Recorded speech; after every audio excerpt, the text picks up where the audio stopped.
Shalom Adonai. Não sou arqueóloga, mas descobri um povo na Bíblia.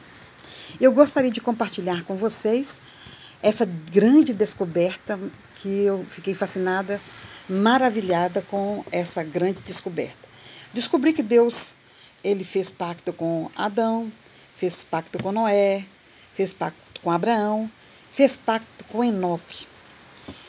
E no pacto que ele fez com Enoque, ele diz assim que iria destruir a terra. Ele iria destruir tudo, mas Enoque faz um pedido a Deus e Deus permite que o filho dele, um descendente dele, permaneça na terra. Então vem Noé e o Senhor cumpre a sua palavra, destrói aquela geração e Noé permanece.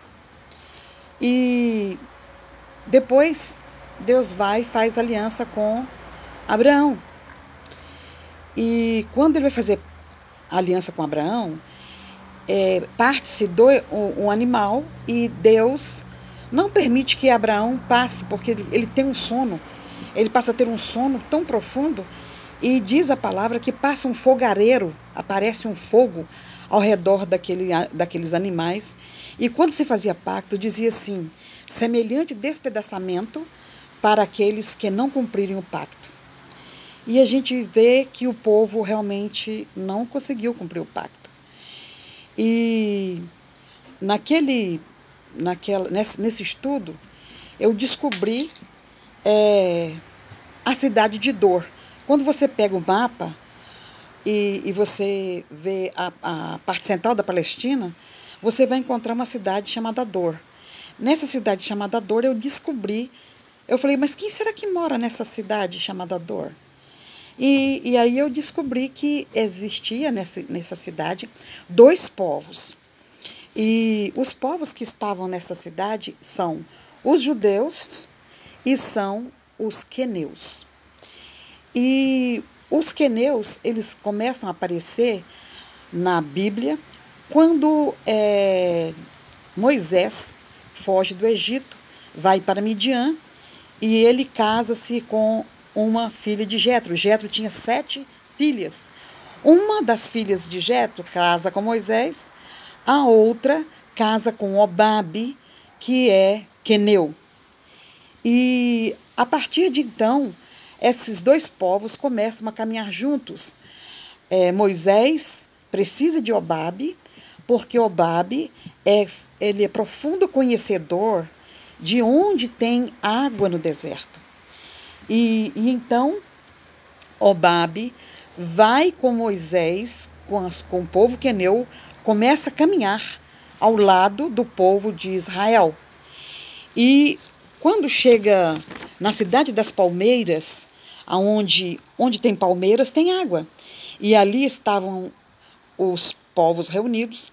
Moisés, então, pede a Obabe que continue com ele pela caminhada. E é assim que segue esse povo queneu junto com o povo de Israel, e eles começam a ver maravilhas. Eles começam a ver os milagres, os milagres que estão visíveis, as codornizes, a coluna de nuvem, a coluna de fogo. Eles começam a ver o Monte Sinai estremecendo com a presença de Deus. Eles veem essas coisas todas e eles veem quando Moisés desce com as tábuas e lá embaixo o povo judeu fez o bezerro e estavam adorando. Provavelmente o povo queneu ficou assustado, porque era proibido esse tipo de adoração. E nós vamos encontrar que esse povo queneu, ele se aparece mais na frente, na época de Jael, na época dos juízes, quando o povo está em guerra, aparece Sísera, um inimigo de Israel. E Deus fala através da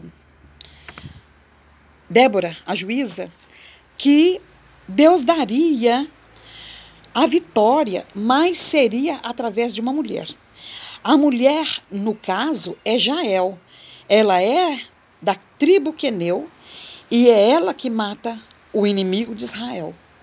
Depois nós encontramos Saul. Esse povo já está se fortalecendo no meio de Israel e diz que na hora que Saul foi lutar contra os amalequitas, ele pede aos queneus: vocês não vão não, vocês ficam. E os queneus, então, permaneceram fora da guerra. Já era a provisão de Deus em proteger esse povo. Depois nós encontramos Jeú, que encontra Jonadab e fala para ele assim: você me ajuda a exterminar os adoradores de Baal. E aí Jonadab aceita, convoca então todos os adoradores de Baal, entram no templo e quando chegam lá, Jonadab e Jeú extermina todos os adoradores de Baal. Esse povo queneu estava disposto a obedecer a voz de Deus. E nós vamos encontrá-los justamente junto com a tribo de Judá. Eles começam a seguir ou estar junto com um homem chamado Jabes. E dentro da tribo de Jabes, Jabes foi o que fez a oração, a menor oração, e numa sabedoria tão grande, ele pediu a Deus para abençoar, ele pediu a Deus para alargar as fronteiras dele, e ele pediu a Deus para livrá-lo do mal. Quando você vai ler a tribo de Judá, você vai encontrar artífices, você vai encontrar pessoas capacitadas, e dentre elas estão os escribas. E esse povo de Jabes foi morar na cidade chamada Dor, porque Dor significa Jabes. Então, esse grupo que está morando em Dor é a tribo de Judá, que são os judeus, e a tribo dos queneus, que vem através de Obade. Mas quando chega aqui, nesse momento que chama Jonadab, para poder exterminar os adoradores de Baal, nós vamos encontrar que já o nome queneu já não aparece. Porque o Senhor faz uma promessa ao povo, dizendo que nunca faltará, isso é em Jeremias 35, 19, diz assim: nunca faltará homem a Jonadab, da casa de Recabe, que esteja na minha presença. Então, é um pacto que Deus está fazendo com esse povo, de que haveria de permanecer sempre alguém dessa família na presença de Deus. Isto era uma aliança que o Senhor estava fazendo com este povo. Então, quando a gente começa a analisar, por que agora mudou de queneus para Recabe, para recabitas?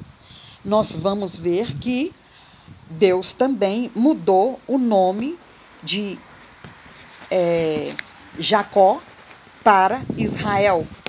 Quando Deus troca o nome de uma pessoa, ele está dizendo para ele que está dando àquela pessoa a autoridade real.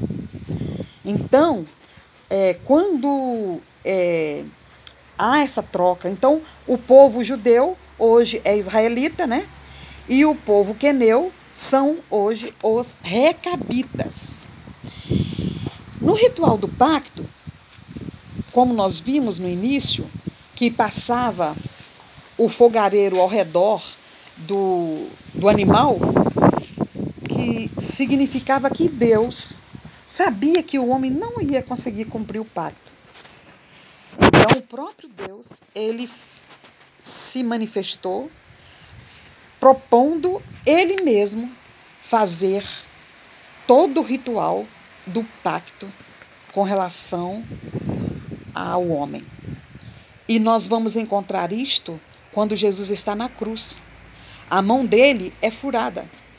Significa, nos rituais de pacto antigos, é que quando se furava a mão, significava o meu sangue está misturado ao seu sangue. Quando eles trocavam a túnica, nós vimos ali que na cruz, a túnica de Jesus ficou ao lado e jogaram até sortes com relação à túnica dele. Significa, a minha vida eu estou dando para vocês. Quando o filho pródigo ele volta para casa, o pai fala para eles assim, olha, arruma aí um anel, coloca um anel no dedo dele, coloca roupa nele. Então, quando o pai está fazendo isto, está renovando a aliança com o filho. Colocar o anel significa restaurar ou restituir a autoridade de filho. E deu uma sandália, coloca a sandália nos pés. Isso significa que ele estava voltando a tomar posse da herança que ele tinha perdido. Quando coloca o cinto, no ritual de pacto havia troca de cinto entre as tribos. Isso significava, eu dou a você a minha defesa. E quando eu estava fazendo a pesquisa, eu vi que Jesus, ele pegou, quando ele chegou no templo, ele pegou, ele fez tipo um cinto chamado azorrague, ele fez com cordas e ele expulsou os cambistas que ali estavam. O zelo da casa do Senhor o consumia. E significa, eu dou a você a minha defesa. Eu defendo o seu corpo, eu defendo a sua alma e eu defendo o seu espírito. Quando o cordeiro era morto, significava, eu morro, você morre. Por isso, Jesus morreu lá na cruz do Calvário para dar salvação, para dar vida eterna àqueles que nele confiam. Trocar o nome. Nós temos o sobrenome. Nós somos adotados na família de Deus. Isto é importantíssimo. E essas lições eu aprendi estudando sobre o povo queneu. Shalom, Adonai.